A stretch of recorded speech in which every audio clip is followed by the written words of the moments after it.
ഇവിടെ ഒരു ആപ്പിൾ എന്നും എക്സസൈസ് ചെയ്യും. എന്നും രാവിലെ ആപ്പിളിനെ മാത്രം ഫാർമർ റിജക്ട് ചെയ്തിട്ട് അതിന്റെ ഫ്രണ്ട്സിനൊക്കെ പറിച്ചുകൊണ്ട് പോകും. അത് ആപ്പിളിന് ഭയങ്കര സങ്കടം ഉണ്ടാക്കിയിരുന്നു. അതുകൊണ്ട് ആപ്പിൾ ഒരു റെഡ് ക്രീം എടുത്തതിന്റെ സ്കിന്നിൽ അപ്ലൈ ചെയ്ത് കാണാൻ സുന്ദരനാകാൻ ശ്രമിക്കുന്നു. പക്ഷെ പിറ്റേന്നും ആ ആപ്പിളിനെ വിട്ടിട്ട് ഫാർമർ മറ്റൊരു ആപ്പിളിനെ ചൂസ് ചെയ്ത് കൊണ്ടുപോകുന്നു. അങ്ങനെ സങ്കടം സഹിക്കാൻ വയ്യാതെ ആപ്പിൾ മരത്തിൽ നിന്നിറങ്ങി വിഷമിച്ച് നടന്നു പോവാണ്. ആ സമയത്താണ് റിജക്ട് ആകുന്ന ആപ്പിളുകൾക്ക് അവരുടെ ബോഡി നന്നാക്കാമെന്നൊരു ആഡ് കാണുന്നത്.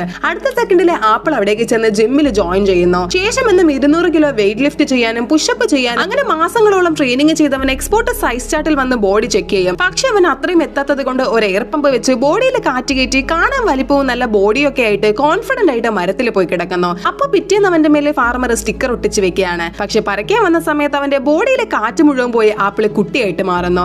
അങ്ങനെ അവനെ പറിക്കാതെ എക്സ്പോർട്ട് വണ്ടി അവിടെ നിന്ന് പോവാണ്. അങ്ങനെ വീണ്ടും റിജക്ട് ആയത് കൊണ്ട് ദേഷ്യം വന്ന ആപ്പിള് സ്വയവേ അവന്റെ ഞെട്ടൊടിച്ച് ഓടി വന്ന് ട്രക്കിലേക്ക് ചാടി കയറാൻ നോക്കുന്നു. പക്ഷെ അവൻ ഓടുന്ന വഴി പിടിച്ച വളിയിൽ പിടികിട്ടാതെ ആപ്പിള് വന്ന് ഒരാളുടെ തലയിലേക്ക് വീഴാണ്. അത് നമ്മുടെ ന്യൂട്ടന്റെ തലയിലായിരുന്നു. അപ്പൊ കിട്ടിയ ആപ്പിൾ എടുത്ത് തിന്നിട്ട് പോകാതെ പുള്ളി അത് വെച്ച് ഇക്വേഷൻ ഒക്കെ ഉണ്ടാക്കി ഗുരുത്വാകർഷണ ബലം കണ്ടുപിടിച്ചു.